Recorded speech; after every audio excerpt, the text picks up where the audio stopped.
সাধুজনৰ সংগ ল'ব। সেইবাবে ভাগৱতৰ সাৰ লগত মহাপুৰুষে মাত্ৰ এটা শাৰীত লিখি দিছে যে সাধু সংগ বিনে নাই সংসাৰ নিস্তাৰ ভাগৱত শাস্ত্ৰে জানাই সিমানে কাৰ।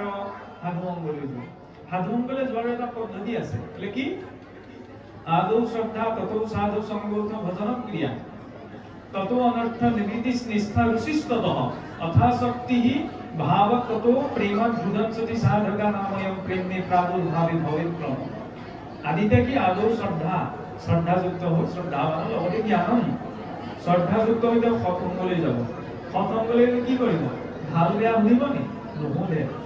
বোলে কি খাবলৈ পাইছে কি নাই এইটো শুনিব নি? নহয়। ল'ৰা ছোৱালী ভাল বেয়া এইটো শুনিব নি? নহয়। সাধু সংকুল ভজনত দিয়া কিদৰে আমি ঈশ্বৰক ভজনা কৰিম? আমি কেইজন সাধুৰ ওচৰলৈ যাওঁ যে ঈশ্বৰক ভজনা কৰাৰ বিধি জানিবলৈ? বিনা ভজনা উপাসনা বিধিত কোনো ঈশ্বৰৰ কাষ চাপিব নোৱাৰে। প্ৰমাণ স্বয়ং ভক্ত ধ্ৰুৱ। 5 বছৰীয়া শিশুটিয়ে যেতিয়া ঈশ্বৰক উপাসনা কৰিবলৈ গৈছে, নাৰদেৱে লগ পাইছিল। নাৰদেৱে ক'ব পাৰিলেহেঁতেন 5 বছৰীয়া শিশুটিয়ে কি উপাসনা কৰিব? আমি কমেই আছো নে এতিয়া এইটো ল'ৰাই কি বুজিব? চিধাই ঈশ্বৰৰ ওচৰলৈ লৈ যাব নোৱাৰিলেহেঁতেন। 5 বছৰীয়া সৰু ল'ৰাটোৱে কিনো উপাসনা কৰিব? ব'ল বোপাই মই তোক ঈশ্বৰৰ ওচৰলৈ লৈ যাম। ঈশ্বৰকো ক'ব পাৰিলেহেঁতেন প্ৰভু এই সৰু ল'ৰাটোৱে আমি কি উপাসনা কৰিম? যোৱাচোন যোৱা দৰ্শনটো দি থৈ আহা। তুই আহিছে জানো? নাই আহা। মইতো তই কহো বাবু বোলে ভজনৰ উপায় কিদৰে ঈশ্বৰক ভজনা কৰিবি সেই বিষয়ে কওঁ শুন। আৰু সেই 5 বছৰীয়া ভক্ত ধ্ৰুৱক নাৰদেৱে যিখন বিধি দিছে সেইখন বিধিত ডাঙৰ ডাঙৰ সিদ্ধমুনিসকলেও পালন কৰিব নোৱাৰে। পুণ্য নদী যমুনাৰ তীৰতে সাক্ষাৎ মধুবন নামে এক স্থান আছে তাত। সেই স্থানে গৈয়া গোবিন্দক আৰাধিবি। স্নান কৰি যমুনাত ত্ৰিসন্ধ্যা কৰিবি। সুখ কৃষ্ণৰ যিন শুদ্ধ আসন কৰিবি। প্ৰাণায়াম কৰি মন প্ৰাণ নিয়মিত।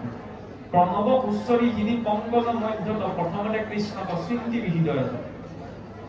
বোলে মধুবনলৈ গৈ 3 সন্ধ্যা যমুনাত গা ধুই পেলাই সুখ কৃষ্ণৰ আসন পাৰি পেলাই প্ৰাণায়াম কৰি মন প্ৰাণ শুদ্ধ কৰি প্ৰণৱ ধ্বনিৰে ওংকাৰ ধ্বনিৰে ঈশ্বৰক চিন্তা কৰিবি।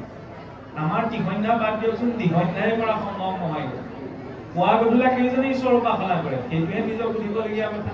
বাহিৰত থকা চৰাই চিৰিকটিটা ওচৰত বাহলে হ'বতে দিনটোত যদি ঈশ্বৰক চিন্তা কৰিলে অকণমান সময় মানে সংসাৰ আটাইতকৈ অকৃতজ্ঞ ব্যক্তি তেওঁৱেই।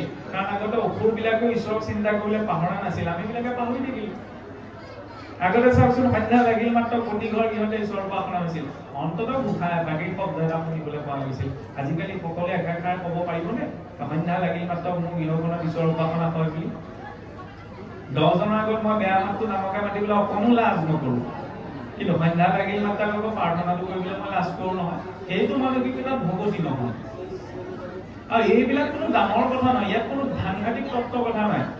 নিত্য নৈমিত্তিক ঘৰখনৰ আচৰণৰ জৰিয়তে জীৱন সংস্কাৰ নিৰ্মাণ হয়, তাৰ জৰিয়তে নীতিটো নিৰ্মাণ হ'ব। আজি মাধুৰ্যবৰে কি লেকচাৰ দিয়ে তাৰ জৰিয়তে একো নহয়। নিজৰ জীৱনত মই কি কৰিছোঁ তাৰ জৰিয়তে মোৰ জীৱনটোলৈ কিবা এটা প্ৰভাৱ পৰিৱৰ্তন আহিব, কিন্তু নিজা উপাসনা অবিহনে জীৱনত একো পৰিৱৰ্তন নাহে। আগতে বলি বান বিশ্বকৰ্মা কংস ৰাৱণ এইবিলাকো ইষ্ট উপাসনা এৰা নাছিল। আমি কিয় এৰি দিওঁ? সেইকাৰণে পুৱা সন্ধ্যা আৰু গধূলা সন্ধ্যা নিজৰ গৃহখনত ইষ্ট উপাসনা। বোলে মোৰ মানুহগৰাকী কৈছে মই নকৰিলেও হ'ব, ভাত খোৱা সময়ত সেইটো কওঁ জানো? নকওঁ নহয়। গৃহৰ প্ৰতিজন ব্যক্তিৰ ইষ্ট উপাসনা লাগিব, সৰু ল'ৰাটোৰ পৰা জ্যেষ্ঠজনলৈকে। এইখিনি কথা আমাৰ মুখৰ পৰা শুনা নাপায়, হ'লেও কৈছোঁ বাৰু, নহয়নে? আমি এইটো ক'ব বিচাৰোঁ যে আপোনালোকে নাই কৰা, কৰিছে কাৰণে আজি ইয়াত আহি বহি আছে। কিন্তু কেতিয়াবাতো দেখা যায় নহয়নে কৃষ্ণ মিত্ৰ কুটুম্ব, গতিকে কোনে ক'ব লাগিব? আমিয়েতো ক'ব লাগিব। সাংঘাতিক ধৰ্ম উপদেশ দিব নালাগে নহয়। কোৱা গ'লে অন্তত ঈশ্বৰক চিন্তা কৰে, তাৰ জৰিয়তে কিবা এটা পৰিৱৰ্তন আহিব। বছৰেকৰ মূৰত এদিন কিবা এটা শুনিলে পঢ়িলে গালিয়ে ক'লে পৰিৱৰ্তন নাহে, হয়নে? সেই সাধু সংগলৈ গৈ ভজন ক্ৰিয়া ততো অনৰ্থ নিমিত্তি, তেতিয়া অনৰ্থবিলাক নিজে নিজে নাইকিয়া হ'ব। তেতিয়াহে ঈশ্বৰৰ প্ৰতি নিষ্ঠা উপজিব, নিষ্ঠা উপজিলে ৰুচি উপজিব, ৰুচি উপজিলে ঈশ্বৰৰ প্ৰতি ভাৱ আহিব, ভাৱ আহিলে ঈশ্বৰৰ প্ৰতি প্ৰেম আহিব, আৰু প্ৰেম আহিলে ভক্তি সিদ্ধি হ'ব। এইটো হৈছে ক্ৰম। আৰু সেইবাবে গুৰুদেৱৰ ওচৰলৈ গৈ চাওকচোন ৰজা পৰীক্ষিতে এইটো সোধা নাই প্ৰভু এতিয়া 7 দিনৰ পিছত মই মৰি থাকিম, মই কি কৰিম? বোলে মৃহমাননৰ এইটো সংসাৰত কৰিবে কোনো কৰ্ম, মোৰ দৰে মৰিবলৈ গৈ থকা লোকসকলে কি কাম কৰা উচিত? এতিয়া আপোনাৰ মোৰ মৃত্যু কেতিয়া হয়? ডাক্তৰে পাল্স চেক কৰি গ'লে বোলে এজন নাই বোলে গ'ল, তেতিয়া মৃত্যু নহয়তে নহয়। তেতিয়া মাত্ৰ শৰীৰটো নিষ্ক্ৰিয় হয়। মৃত্যু কেতিয়া ঘটে বাৰু? যিদিনা জীৱ আহি মাতৃগৰ্ভত প্ৰৱেশ কৰিলেহি সেইদিনাৰ পৰা মৃত্যু আৰম্ভ হয়। ক্ৰমাৎ এতিয়া মৰিবলৈকে গৈ থকা যায় ন, এতিয়া ক্ৰমাৎ এই শৰীৰটো মৰি মৰি গৈ আছে। আমি বয়সত ডাঙৰ হৈ গৈ থকা নাই, মৰিবলৈ গৈ আছো, মৰি গৈ আছো। প্ৰতিটো সময় জীৱনৰ পৰা কমি কমি গৈ আছে, সেইটো বাস্তৱিকতা। আমাৰ মানুহে আকৌ ভয় কৰে, অকে মৰাৰ কথা আকৌ পাতিব নাপায়, বেছিকে মৰাৰ কথাই পাতিব লাগে। অন্ততঃ যিটো খাব নালাগে তেতিয়া যদি খোৱাৰ আগত মনলৈ আহে মই মৰিছো, এইটো কেনেকে খাওঁ, এইটো যদি জীৱনলৈ কিবা বেয়া প্ৰভাৱ এটা আহে, কাৰোবাক বেয়াকে ক'বলৈ মন গৈছে মই মৰি থাকিবও কওঁ, বেয়াকে কৈ পাপটো মই কেলে অৰ্জন কৰিম, সেইটো চিন্তা যাতে নাহে। কিন্তু আমি কি কওঁ, সেইবিলাক মনটো বেয়া লাগে কাৰণে চাইড কাটি থৈ দিওঁ। সেইটো নহয়, সত্যটো সদায় শুনিবলৈ যে ভাল হ'ব এইটো জৰুৰী নহয়। কিছুমান সত্য তিতা, কিছুমান অৰ্থ টেঙা। নিতৌ মৰিবলৈকে গৈ আছো, কিন্তু আমাৰ চেতনাত সেইটো আজিলৈকে অনুভৱ নহয়। কম ডাঙৰ কথা নে? মৰিবলৈকে এতিয়া কথা কৈ থাকিলেও মই মৰি থাকিব পাৰোঁ, কোনো ডাঙৰ কথা নহয়। আৰু মৃত্যুটো আহিলেতো কোনেও ৰখাব নোৱাৰে। মৃত্যুটো যাতে এই মুহূৰ্তটো মোৰ জীৱনত উপস্থিত হলে মই তাক যাতে আনন্দ মনে গ্ৰহণ কৰিব পাৰো, তেনেদৰে ভাগৱতে প্ৰস্তুত কৰে ব্যক্তিজন। সেই অৱস্থাটো লাগে। আৰু সেইভাবে চাওকচোন এই প্ৰশ্ন প্ৰসংগ প্ৰথম স্কন্ধ আৰম্ভ, দ্বিতীয় স্কন্ধ আৰম্ভ হৈছে ভাগৱত ধৰ্ম গঠনৰ জৰিয়তে। ৰজা পৰীক্ষিতে কৈছে, প্ৰভু সকলোৱেতো জানে মৰিবলৈকে গৈ আছে, তথাপি মানুহবিলাকৰ চেতনাটো নাই কিয়? বোলে দিন ভৈলে ধন কুটুম্বৰ চিন্তা কৰে, নিদ্ৰাস্তিয়ালাপনে ৰাত্ৰিয়ায়ু কৰে, মিছা বিষয়ক মাত্ৰ কৰে অভিলাষ, সিহেতু নেদেখে নৰে আপোনাৰ বিনাশ। আমি নিজৰ বিনাশটো কিয় দেখা যায়? কাৰণ দিনটো ধৰি লওক ঘৰখনৰ সংসাৰখনৰ চিন্তা কৰোঁতে পাৰ হৈ যায়। গধূলি হ'ল মাত্ৰ কি পালো কি নাপালো, এইখিনি ধৰি লওক ভাত পানী খাই বিচনালৈ যাওঁতো কাইলৈ কি হ'ব, দিনটো কি পালো কি নাপালো, এনেদৰে ৰাতি শুই দিয়াৰ লগে লগে সেই পয়নত আয়ুসৰ অন্ত গুচি গ'ল। মিছা বিষয়ে মাত্ৰ কৰে আমি মিছা বিষয়ক আশা কৰি আছো। মই এইটো কোৱা নাই যে আপোনাৰ হবে মিছা বিষয়ক আশা, মই নিজেও মিছা বিষয়ক আশা কৰি আছো। বাস্তৱতা সেইটোৱেই। মিছা বিষয় কোনখিনি? মই ভাবিছো কি সংসাৰখনে সকলো, আৰু কিন্তু সংসাৰখনে সকলো নহয়। কেনেদৰে নহয়? এইটো মোৰ চেতনাই কিবা এটা কোৱাৰ আগমুহূৰ্তত, কিবা এটা কোৱাৰ আগমুহূৰ্তত, কিবা এটা কৰাৰ আগমুহূৰ্তত মোৰ মনলৈ এইটো চিন্তা অহা নাই যে মই যাৰ নিমিত্তে খাইছো, কাৰ নিমিত্তে খাইছো? শৰীৰটো। মই যাৰ নিমিত্তে কিবা এটা আমাক বেয়াকে কৈছো, কাৰ নিমিত্তে কৈছো? শৰীৰটোৰ নিমিত্তে। যাৰ নিমিত্তে মই কিবা এটা কাম কৰিছো, কাৰ নিমিত্তে? শৰীৰটোৰ নিমিত্তে।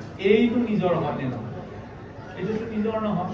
ধাৰে লোৱা বস্তু চব ঘূৰাই দিব লাগিব, লগত যাব জানো? কোনো নাযায়। পৰিয়ালৰ মানুহকেইটা অন্ততঃ সেই ঘৰৰ চাৰিসীমালৈকেহে, পুত্ৰ পৰিবাৰ থাকিলে শ্মশানলৈকে, তাৰপিছততো তাতেই চলি থাকিব লাগিব, নহয় নে? পিনিয়ত থকা অলংকাৰকেইটা ঘৰৰ মানুহকেইটাই খুলি পাব, শত্ৰুৱে খুলিবলৈ নাহে নহয়। মই যাক বেয়া পাই থাকিলো, যিজনক মই জীৱনত নামাতো, মোৰ মৰা শটোৰ পৰা পিন্ধি থকা কাপোৰ কানিয়ে অলংকাৰকেইটা তেওঁ খুলিবলৈ নাহে, মোৰ ঘৰৰ মানুহকেইটাই যাব।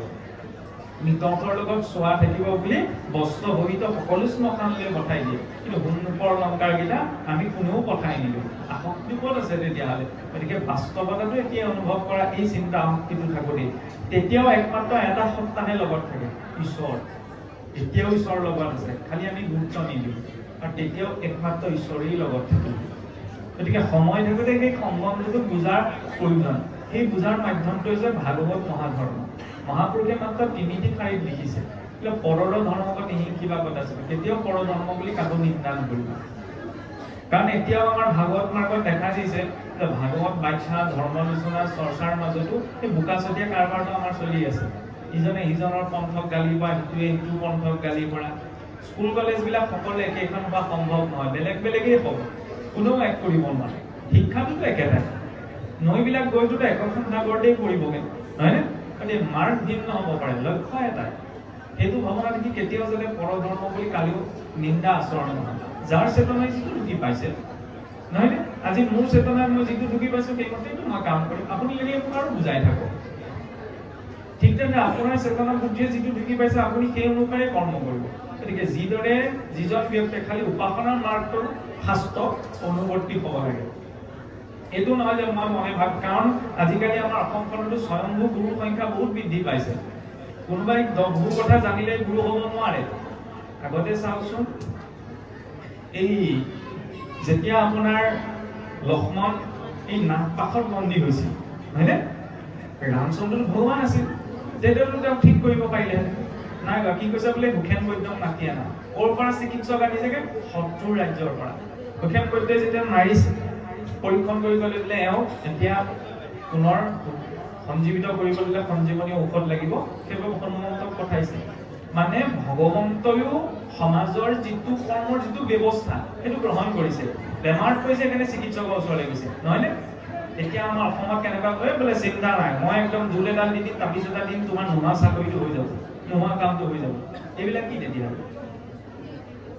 ধৰ্ম গ্ৰহণ কৰিবলৈ এটা শাস্ত্ৰ অনুৱৰ্তী গুৰু পৰম্পৰা লাগিব আমাৰ অসমখনত এতিয়া স্বয়ংভূ গুৰু বোলে মই ধৰ্ম বস্তু কেনেকৈ পালো সপোনত পালো আপুনিয়ে ভাবি চাওক মহাপুৰুষ শংকৰদেৱ মহাপুৰুষ মাধৱদেৱ মহাপুৰুষ দামোদৰদেৱ মহাপুৰুষ হৰিদেৱ অনিৰুদ্ধদেৱ গোপালতা এইসকল আমি এইসকল মহাপুৰুষৰ কাহিনীও কোনো লিখা নাই যে মই সপোনত ধৰ্ম বস্তু পালো নহয় কাৰণ তেওঁলোকৰ এটা পৰম্পৰা আছে এতিয়া এনেকুৱা কোন কিমান জ্ঞানী মহাপুৰুষ ওলালে যে সপোনত ধৰ্ম বস্তু পোৱা হৈ গ'ল আমাৰ মানুহবিলাকে অকণমান কিবা এটা আৱেগিকভাৱে হ'লেও সেই মাৰ্গত গুচি যায় নিজৰ মাৰ্গটো কেতিয়াও এৰিব নালাগে পূৰ্বৰ পৰা আমি গুৰু ধৰ্ম পাইছো ন স্বধৰ্মী নিধনক চিৰ পৰ ধৰ্ম ভাই অংকলে গ'লে বোলে ঢেৰ লাভ হয় ঢেৰ সুবিধা আছে সেইটো উচিত নহয় কাৰণ তাত তেওঁলোকৰ গুৰু পৰম্পৰা নাই যাৰ গুৰু পৰম্পৰা আছে সেইটোহে শাস্ত্ৰীয় ৰূপত স্বীকৃত আজি মই বহু কথা জানিলে বুলি মই গুৰু হ'ব নোৱাৰো এইটো কথা বেলেগ যে কোনোবা এজন ব্যক্তি কাৰোবাৰ প্ৰতি এইটো ব্যক্তিগত শ্ৰদ্ধা আছে যে তেওঁ গুৰু সমান জ্ঞান কৰোঁ সেইটো কথা বেলেগ